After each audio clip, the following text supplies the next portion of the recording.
നമസ്കാരം. മലയാളി വാർത്ത ഇൻസൈഡിലേക്ക് സ്വാഗതം. വിവാദങ്ങൾക്കും നിയമ നടപടികൾക്കും ഇടയിൽ ഒരു ഇടവേളയ്ക്ക് ശേഷം പാലക്കാട് MLA രാഹുൽ മാങ്കൂട്ടത്തിൽ വീണ്ടും മണ്ഡലത്തിലേക്ക് എത്തുന്നു. രാഹുലിന്റെ നേതൃത്വത്തിൽ പാലക്കാട് മണ്ഡലത്തിൽ നിർമ്മിച്ച വീടുകളുടെ താക്കോൽ ദാനം നിർവഹിക്കാനായാണ് ഇന്ന് അവരുടെ MLA മണ്ഡലത്തിലെത്തുന്നത്. ഇന്ന് രാഹുൽ മാങ്കൂട്ടത്തിൽ മണ്ഡലത്തിലെത്തുമ്പോൾ ഏതൊക്കെ തരത്തിലുള്ള പ്രതിഷേധങ്ങളാണ് ഇനി അവിടെ നടക്കാൻ പോകുന്നത് എന്നുള്ളതാണ്. ഇതിനു മുൻപും ഇത്തരത്തിൽ ബലാത്സംഗ ആരോപണങ്ങൾ ഉയർന്നു വന്ന് അതിനുശേഷമൊക്കെ തന്നെ രാഹുൽ മാങ്കൂട്ടത്തിൽ ഒരു ഇടവേളയെടുത്ത് മണ്ഡലത്തിൽ തിരിച്ചെത്തിയപ്പോൾ വലിയ രീതിയിലുള്ള പ്രതിഷേധമായിരുന്നു രാഹുൽ മാങ്കൂട്ടത്തിനെതിരെ ഉയർന്നത്. വഴിയിലുടനീളം രാഹുൽ മാങ്കൂട്ടത്തിനെ പരിഹസിച്ചുകൊണ്ടുള്ള ബോർഡുകളും അതുപോലെ തന്നെ പലതരത്തിലുള്ള കാർഡുകളൊക്കെ തന്നെ ഇറക്കി വലിയ ഒരു നിര തന്നെ രാഹുലിനെതിരെ രംഗത്ത് വന്നിട്ടുണ്ടായിരുന്നു. പക്ഷെ എന്നിരുന്നാലും അതെല്ലാം തന്നെ അവഗണിച്ചുകൊണ്ടായിരുന്നു രാഹുൽ മണ്ഡലത്തിലെത്തിയത്. മുൻപ് ഒക്കെ രാഹുൽ വീണ്ടും മണ്ഡലത്തിലെത്തുമ്പോൾ വലിയ സ്വീകാര്യത ജനങ്ങളുടെ ഭാഗത്തു നിന്നും രാഹുൽ ഉണ്ടായിരുന്നു. പക്ഷേ ഇത്തവണ അദ്ദേഹം ജയിലിൽ കിടന്നതിന് ശേഷമാണ് മണ്ഡലത്തിൽ എത്തുന്നത്. അപ്പോൾ എത്രത്തോളം സ്വീകാര്യത ജനങ്ങളുടെ ഭാഗത്തു നിന്ന് ഇനിയും രാഹുൽ ഉണ്ടാകും എന്നുള്ളത് ഇന്ന് രാഹുൽ മണ്ഡലത്തിൽ എത്തിയതിനു ശേഷം മാത്രം നേരിട്ടറിയാം. മൂന്നാം ബലാത്സംഗ കേസിൽ അറസ്റ്റിലായ ശേഷം ഇതാദ്യമായാണ് MLA മണ്ഡലത്തിലെത്തുന്നത്. ജനുവരി 11-നായിരുന്നു പ്രത്യേക അന്വേഷണ സംഘം മൂന്നാം ബലാത്സംഗ കേസിൽ രാഹുലിനെ അറസ്റ്റ് ചെയ്തത്. നിയമസഭാ തെരഞ്ഞെടുപ്പ് അടുത്തിരിക്കെയാണ് രാഹുൽ മണ്ഡലത്തിലേക്ക് എത്തുന്നത്. ഈ കേസിനെ തുടർന്ന് രാഷ്ട്രീയ രംഗത്തും നിയമവൃത്തങ്ങളിലും വലിയ ചർച്ചകൾ നടന്നിരുന്നു. അറസ്റ്റും തുടർന്നുണ്ടായ നിയമ പോരാട്ടങ്ങളും കാരണം കഴിഞ്ഞ കുറച്ചു നാളുകളായി അദ്ദേഹം മണ്ഡലത്തിൽ സജീവമായിരുന്നില്ല. ഇപ്പോൾ വീണ്ടും ജനങ്ങൾക്കിടയിലേക്ക് ഇറങ്ങിച്ചെല്ലാനാണ് MLAയുടെ തീരുമാനം. കോൺഗ്രസിൽ നിന്നും പുറത്തായ രാഹുലിന് പകരക്കാരനായി മണ്ഡലത്തിൽ രമേശ് പിഷാരടി UDF സ്ഥാനാർത്ഥി ആയേക്കുമെന്നാണ് വിവരം.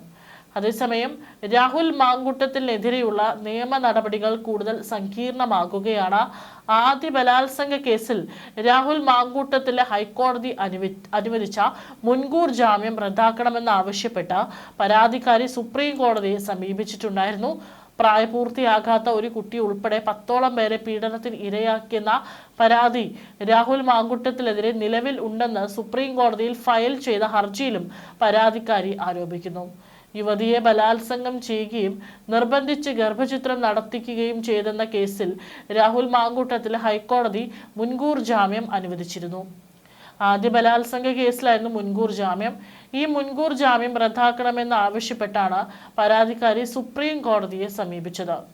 മുൻകൂർ ജാമ്യം അനുവദിച്ചത് നിയമവിരുദ്ധമാണെന്ന് ഹർജിയിൽ വാദിക്കുന്നു. രാഹുൽ മുൻകൂർ ജാമ്യത്തിൽ കഴിയുന്നത് തന്റെ ജീവന് ഭീഷണിയാണെന്നും പരാതിക്കാരി പറയുന്നു.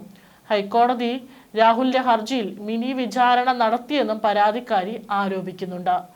കേസ് അന്വേഷണ ഘട്ടത്തിലാണെന്നും പരാതിക്കാരിക്കെതിരായ പരാമർശങ്ങൾ അനുചിതവും നിയമവിരുദ്ധവുമാണെന്നും ഇത് റദ്ദാക്കണമെന്നും ഹർജിയിൽ ആവശ്യപ്പെടുന്നുണ്ട്.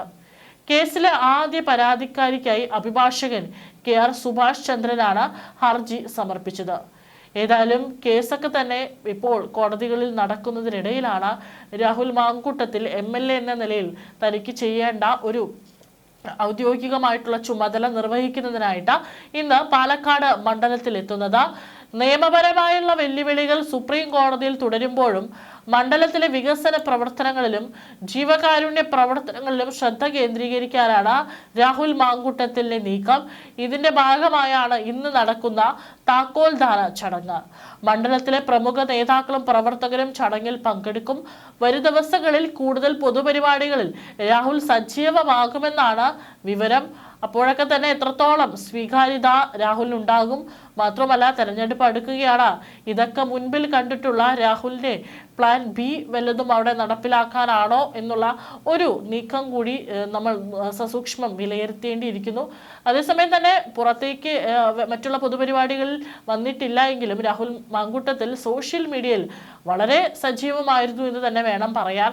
പല സമകാലിക വിഷയങ്ങളിലും സർക്കാരിനെതിരെ അതിരൂക്ഷമായ ഭാഷയിലാണ് രാഹുൽ മാങ്കൂട്ടത്തിൽ പോസ്റ്റുകൾ പങ്കുവെക്കുന്നുണ്ടായിരുന്നതോ. പലതൊക്കെ തന്നെ വെല്ലുവിളികളായിരുന്നു എന്നുള്ള കാര്യത്തിലും സംശയമില്ല. ഏറ്റവും ഒടുവിലായിട്ട് ഇന്നലെ നടൻ മമ്മൂട്ടി നേരിടുന്ന സൈബർ ആക്രമണത്തിലും പിന്തുണയുമായി രാഹുൽ മാങ്കൂട്ടത്തിൽ MLA രംഗത്ത് വന്നിരുന്നു. അഭിനയ മികവ് കൊണ്ട് ഇന്ത്യക്കാർക്ക് തന്നെ മാതൃകയായ മമ്മൂട്ടിയെ ഇത്തരത്തിൽ വളഞ്ഞിട്ട് ആക്രമിക്കുന്നത് ശരിയല്ലെന്നായിരുന്നു ഫേസ്ബുക്കിൽ കുറിച്ചിരുന്നത്. CPM ജില്ലാ സെക്രട്ടറി സ്വന്തം PR പ്രവർത്തനത്തിന് വേണ്ടിയാണ് മമ്മൂട്ടിയെ ഉപയോഗിക്കാൻ ശ്രമിച്ചത്. കടക്ക് പുറത്ത് എന്നതുപോലെയുള്ള പരുഷമായ വാക്കുകളൊന്നും അദ്ദേഹം ഉപയോഗിച്ചിട്ടില്ലെന്നും സഖാക്കളുടെ ഇത്തരം ഉഡായിപ്പുകൾ തിരിച്ചറിഞ്ഞ് അകറ്റി നിർത്തിയ മമ്മൂട്ടിക്ക് അഭിവാദ്യങ്ങൾ നേരുന്നുവെന്നും രാഹുൽ മാങ്കൂട്ടത്തിൽ കുറിച്ചത്.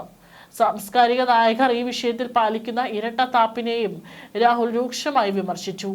ഈ സ്ഥാനത്ത് ഒരു കോൺഗ്രസ് പ്രവർത്തകനായിരുന്നുവെങ്കിൽ സാംസ്കാരിക നായകർ വലിയ ഒച്ചപ്പാട് ഉണ്ടാക്കുമായിരുന്നുവെന്നും ഇതിപ്പോൾ ഒരു അയ്മനം സഖാവ് ആയതുകൊണ്ടാണ് എല്ലാവരും മൗനം പാലിക്കുന്നതെന്നും അദ്ദേഹം ആരോപിച്ചു.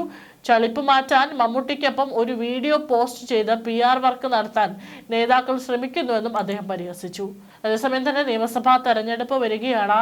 പാലക്കാട് മണ്ഡലത്തിൽ രാഹുൽ മാങ്കൂട്ടത്തിന്റെ ഒരു റീ എൻട്രി ഉണ്ടാകുമോ എന്നുള്ള ചോദ്യം അവിടെ ഉയർന്നു വന്നിരുന്നു. BJP ഏതായാലും കളം നിറഞ്ഞു തന്നെ അവിടെ പ്രവർത്തനം ആരംഭിച്ചു കഴിഞ്ഞു.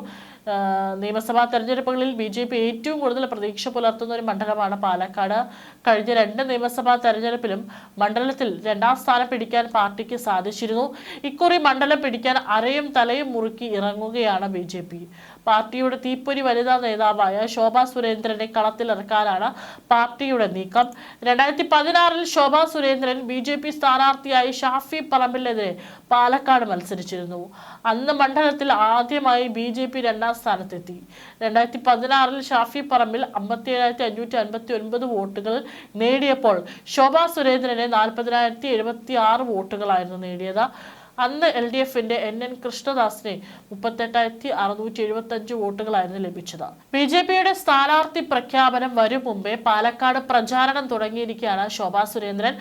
ഔദ്യോഗിക പ്രഖ്യാപനത്തിന് മുൻപ് തന്നെ സ്ഥാനാർത്ഥികൾ മണ്ഡലത്തിൽ സജീവമാവുകയാണ്.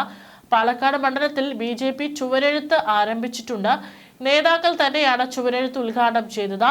പാർട്ടി നേതാക്കളെയും ശോഭാ സുരേന്ദ്രൻ സന്ദർശിച്ചു. അതേസമയം പാലക്കാട്ടെ ശോഭാ സുരേന്ദ്രന്റെ പരിപാടിയിൽ നിന്ന് BJP ജില്ലാ അധ്യക്ഷൻ പ്രശാന്ത് ശിവൻ വിട്ടുനിന്നതും ചർച്ചയാവുകയും ചെയ്തു.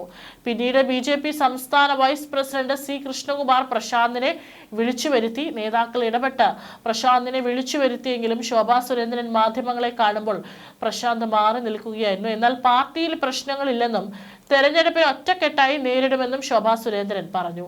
ജില്ലാ അധ്യക്ഷൻ മകനെ പോലെയാണ്.